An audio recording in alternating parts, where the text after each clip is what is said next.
नमस्कार दोस्तों, मैं विवेक कुमार स्वागत करता हूं आपका अपने YouTube channel study with Vivek Kumar में।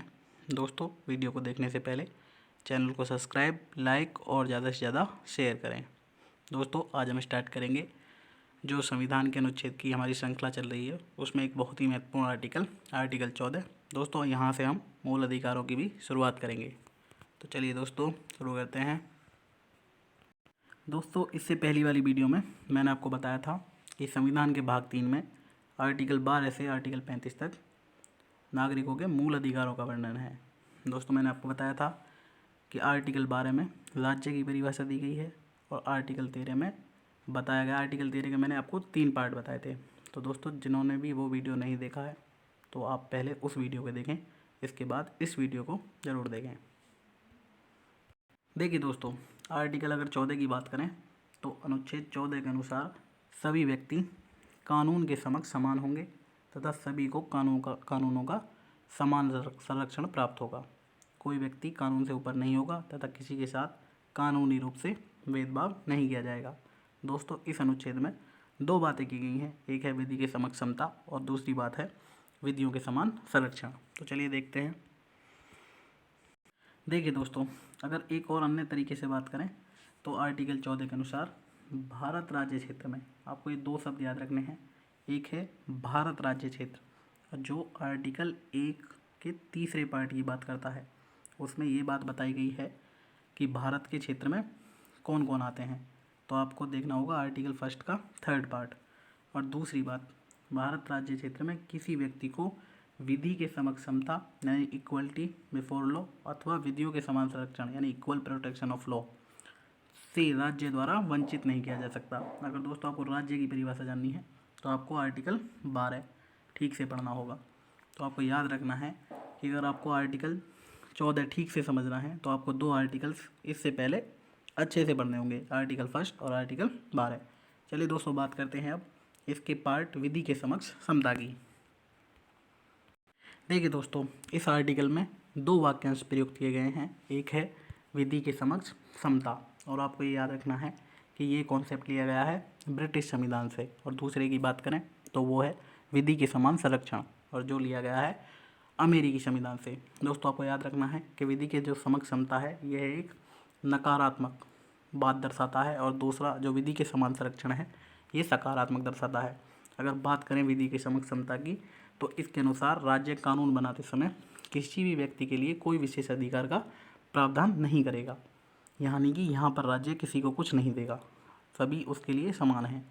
देखिए दोस्तों, ये दोनों ही बातें इनके अर्थ समान ही हैं, यानी प्रत्येक राज्य के सामने प्रत्येक नागरिक समान है। ये उसी कॉन्सेप्ट को कंप्लीट करते हैं, लेकिन दोनों में थोड़ा अंतर है। तो चलिए देखते हैं। देखिए दोस्तों, बात करते हैं विधि के समक्ष समता की। तो यहाँ पर जो मैंने आपको बताया कि अगर राज्य कोई कानून बनाएगा तो वो किसी व्यक्ति को विशेष अधिकार नहीं देगा, यानी कि ये नेगेटिविटी है। यहाँ राज्य किसी को कुछ नहीं देगा, यानी कानून के सामने विभिन्न व्यक्तियों में किसी प्रकार का विभेद नहीं किया जाएगा, अर्थात कुछ व्यक्तियों को अन्य व्यक्तियों की तुलना में किसी प्रकार का विशेष अधिकार नहीं दिए जाएंगे, यानी यहाँ पर कुछ भी नहीं दिया जाएगा।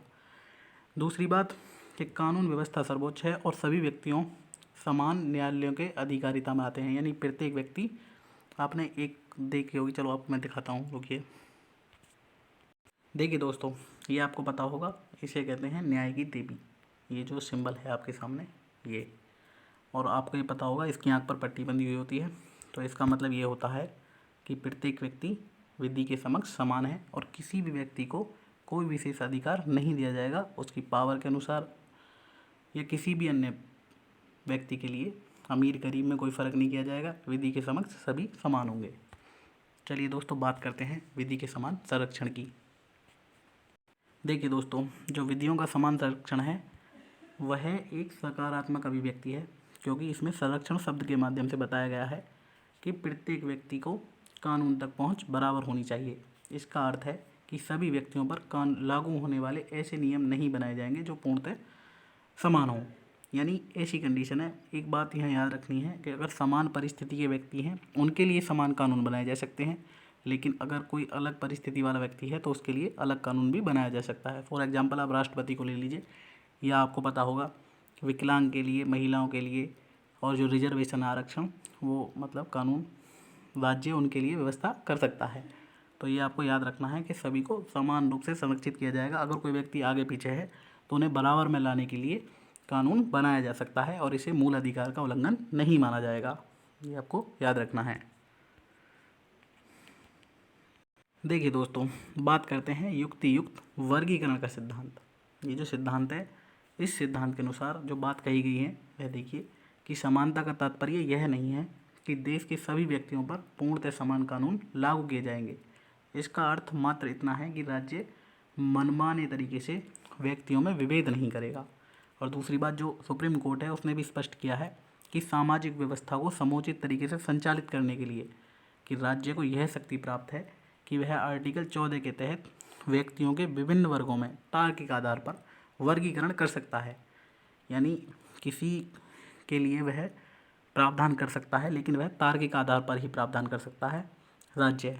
तो आपको याद रखना है कि समानता का अर्थ क्या है।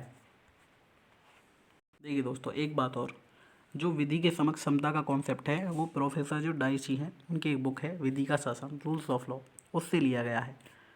हालांकि ये जो प्रावधान है ये ब्रिटेन के संविधान में है, लेकिन उन्होंने भी यहीं से लिया है इसे। और इसके अनुसार जो है, सबसे पहली बात कि विधि की सर्वोच्चता होगी, यानी विधि सर्वोच्च होगी, कानून सर्वोच्च होगा और कानून की नज़र में सभी व्यक्ति समान होंगे। यानी दूसरी बात ये कहती है, सबसे पहली बात तो कानून सर्वोपरि होगा, दूसरी बात कानून के समक्ष सभी व्यक्ति समान होंगे, और तीसरी बात ये कही गई है कि संविधान सामान्य विधि का परिणाम है। तो दोस्तों, बात हुई है आर्टिकल 14 की। दोस्तों, अगर वीडियो अच्छी लगी हो तो लाइक करें, शेयर करें और चैनल को सब्सक्राइब करें। धन्यवाद।